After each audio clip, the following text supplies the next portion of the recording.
Olá pessoal, tudo bem com vocês?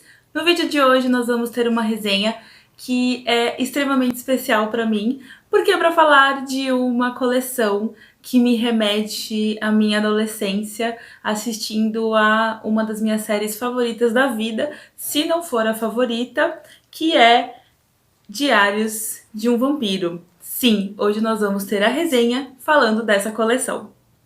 Antes de mais nada, eu sempre peço para vocês para deixar aquele like no vídeo e também se inscrever aqui no canal para ficar por dentro de todas as resenhas e todas as novidades do mundo literário que eu trago para vocês.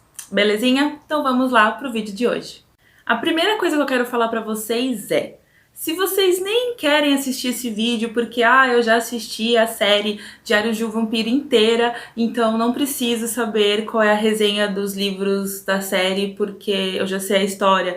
Calma, gente, eu já aviso vocês que, por incrível que pareça, não parece ser a mesma história. Não parece se tratar da mesma história. Sim, foi um choque pra mim também, que sou mega fã da série, descobrir que os livros tem uma história completamente diferente, não só por características de personagens, mas também pela história em si. É muito diferente. Então fica comigo até o final desse vídeo que eu vou mostrar pra vocês quais são essas diferenças. Antes de mais nada, eu vou mostrar pra vocês quais são os 4 volumes que compõem a série Diários de um Vampiro. Tá? Lembrando que existem outros livros de spin-offs e continuação dessa saga, mas alguns não foram escritos pela escritora dos livros originais, que deram, na verdade, o embasamento para a série. Então é sempre bom lembrar que esses 4 aqui são os que inspiraram a série e os que de fato foram escritos pela autora que deu origem a este universo, tá? De Vampire Diaries. Então são 4 volumes. O primeiro deles, O Despertar, depois O Confronto, depois A Fúria e, por fim, Reunião Sombria. Então são esses 4 livros que vão dar origem na história deste universo. E para mim, reler eles foi extremamente satisfatório e eu li assim muito rápido, em questão de, 2 semanas eu já tinha acabado os 4 livros. Primeiro porque todos eles são livros finos, e eles têm uma diagramação também de letras grandes e espaçosas também. Então é super tranquilo e rápido de estar lendo. Não é um livro difícil, né? Então eu li muito rápido, mas não só por isso, por essas facilidades do modelo de diagramação dele em si, mas pelo fato de ser uma história, um estilo de história que é aquele meu famoso comfort book, né? Voltar nesse período onde eu descobri que eu era muito fã de histórias de bruxas, lobisomens, vampiros e todo esse universo místico da fantasia literária e de filmes também, que pra mim sempre vai ser o meu favorito, e tudo que eu leio disso é muito difícil eu não gostar. Se eu não gosto é porque de fato aquela história não agrada não só a mim como a ninguém, porque em geral eu costumo amar todos pelo simples fato deles tratarem e de trazerem essas temáticas. No primeiro livro, O Despertar, a gente tem mais uma introdução, né, da história e dos personagens. Então a gente vai ter uma apresentação, né, de quem são os 3 principais personagens da história, no caso Helena, Damon e Stefan. A gente tem a apresentação deles e já logo de cara é mostrado que eles são completamente diferentes do que de fato eles são na série.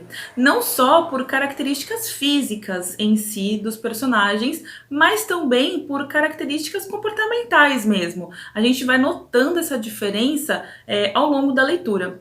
Então, assim, ele é um livro basicamente assim bem introdutório, mesmo para colocar o leitor dentro desse ambiente e apresentando todo mundo que vai estar girando em torno dessa história, tá? Uma ênfase maior no Stefan e na Helena, que é neste primeiro volume que eles se conhecem e eles começam a ter essa ligação entre os dois, tá? Então, o primeiro livro, basicamente isso. Já em Um Confronto, a gente tem uma participação maior de Damon. Sim, é de fato no segundo volume que o personagem entra de vez para a história e começa a se relacionar naquele círculo de personagens principais da trama.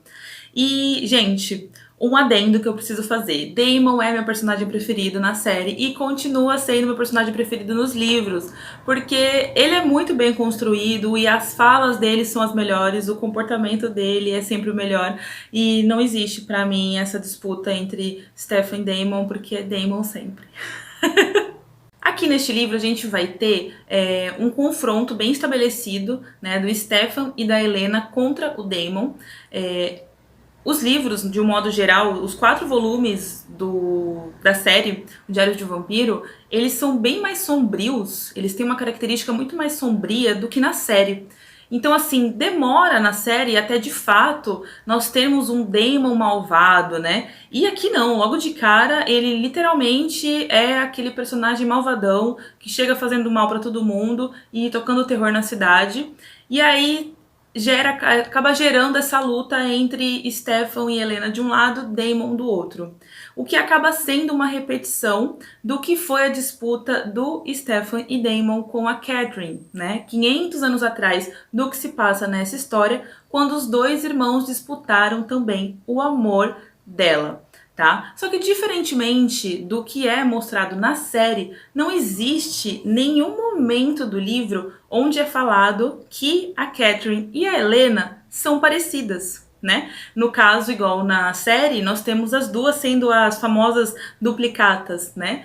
E, enfim, ou parentes e descendentes de uma mesma linhagem, no livro não existe isso. Elas apenas foram duas garotas que, em momentos diferentes da vida dos dois irmãos, ambos se apaixonaram simultaneamente por elas, e isso acabou gerando conflitos entre os dois, tá? Mas aí já começam a surgir as diferenças que são mais notáveis, né, entre a diferença da série para a série dos livros.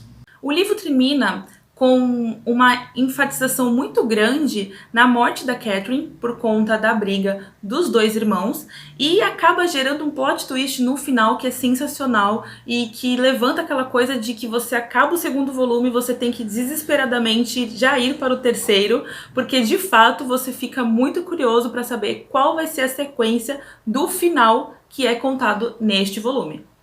Quando eu comecei o terceiro volume da série, que é chamado de A Fúria, eu de fato tive a conclusão de que os livros são absurdamente diferentes da série. Foi aqui neste volume que eu falei, bom, nós estamos lendo outra história. Se não fosse pelo nome dos personagens e pouquíssimas situações que se assemelham, de fato é uma outra história que foi recontada na série.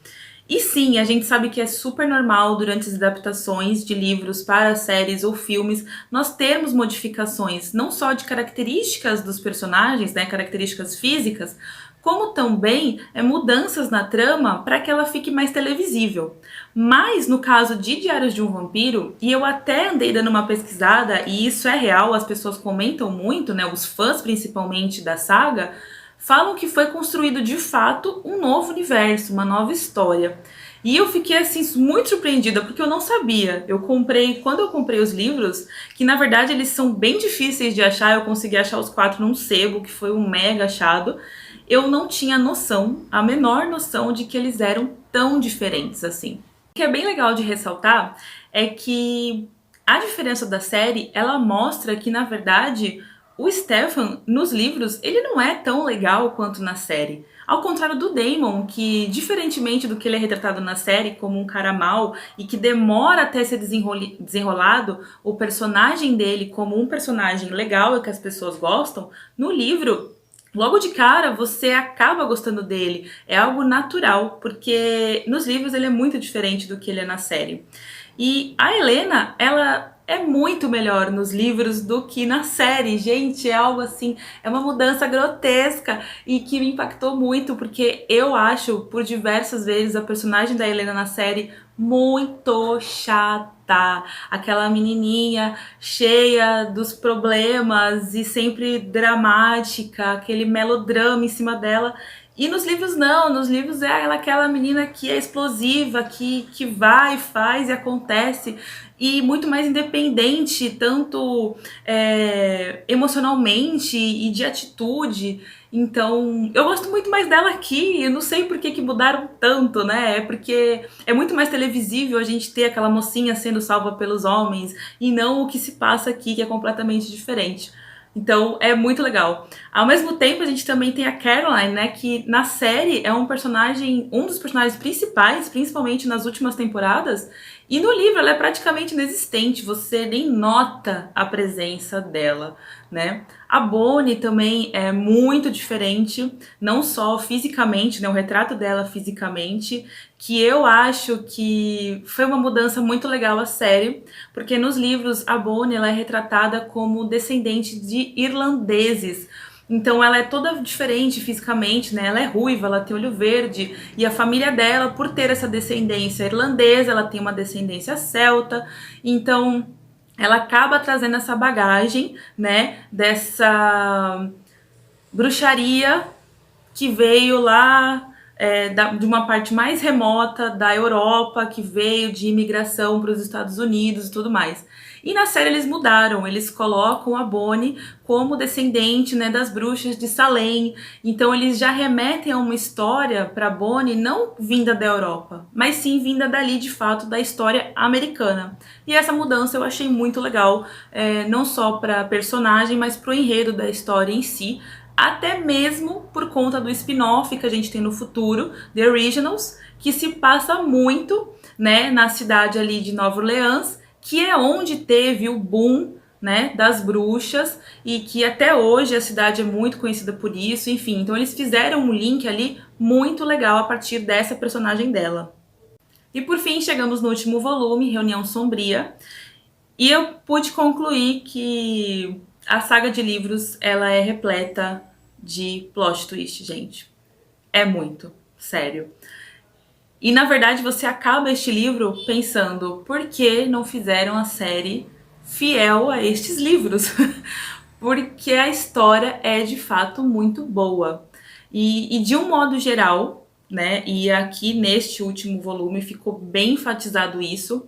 De fato, a série de livros é muito mais dark e sombria, né? Tem muito mais uma pegada de terror do que na série.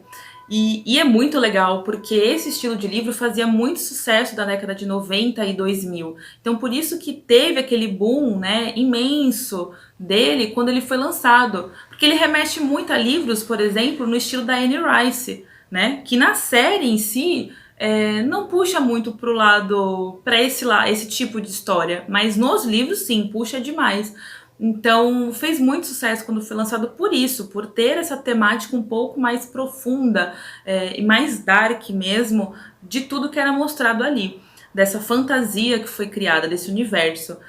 E aqui a gente tem assim a morte de personagens que a gente não espera, porque são principais, são mostrados como principais na série de televisão pra gente. Então a gente já lê os livros, para quem conhece a série, a gente lê os livros pensando, nossa, esse daí eu sei que não vai morrer, então vai acontecer alguma coisa aí que vai mudar esse desenrolar dessa história. Mas não, não acontece. E de fato alguns personagens morrem e você fica, como assim?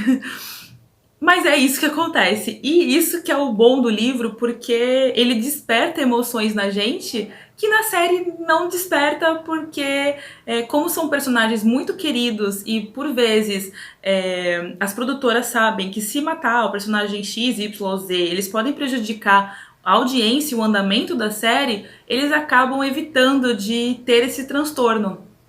E no livro isso não acontece. Então, de fato, o que tem que morrer, morre e não tem muito isso. Mas não vou dar spoiler por aqui, porque a resenha é sempre sem spoiler. Mas, gente, vale muito a pena. De fato, a saga é completamente diferente da série. E eu indico demais para quem gosta de livros nesse estilo de fantasia, que tragam essa temática de bruxaria, de lobisomens, de vampiros, enfim, de todas as coisas místicas que a gente tem como sendo essencial nesses universos de livros de fantasia. É de fato muito boa a história e ressalto mais uma vez que não tem praticamente nada a ver com a série. Então, se você tem medo de comprar os livros para ler porque acha que vai ser repeteco, pode ir na fé porque não tem nada a ver e você vai ficar muito surpreso com todos os desfechos a cada livro que você for lendo. Inclusive, no último livro, a gente também começa a ter a aparição de um novo personagem que ele, diferentemente da série, ele aparece na série também, mas diferente da série, ele é muito mais odioso e ele não levanta qualquer tipo de sentimento bom no leitor sobre ele. Porque na série, quando ele surge, ele é um personagem que ninguém gosta, mas que com o tempo todo mundo vai se apegando. E ele acaba se tornando um dos mais famosos. Já no último volume, né, a Reunião Sombria, ele aparece também, só que ele é detestável e nada do que ele faz, ele não tem absolutamente nada a ver com o da série e em nenhum momento você passa a gostar dele. Você lê o livro, a história inteira e você não pensa, eu comecei a gostar dele. Não, isso não acontece. Então é mais de uma surpresa também que os livros trazem. Para finalizar, para mim foi uma baita descoberta saber que esses livros eram tão diferentes. Então eu pude, de certa forma, entrar num universo que eu já conhecia, mas que ao mesmo tempo foi totalmente novo. Então era como se eu estivesse lendo uma história nova. E isso foi muito bom, porque ao mesmo tempo que fez, né, me fez reviver esses sentimentos que eu adoro lendo esse tipo de livro, também trouxe sensações novas por estar lendo uma história diferente, porque de fato é uma história diferente. Tá bom, gente? Deixe nos comentários pra mim se vocês gostaram da resenha, se gostaram do vídeo, se já leram essa saga e em vez de só ver a série. E me contem se pra vocês também foi tão surpreendente e tão diferente a sensação de ler os livros em vez de assistir a série. Tá bom, pessoal? Até a próxima e não esqueça de deixar o seu like aqui no vídeo.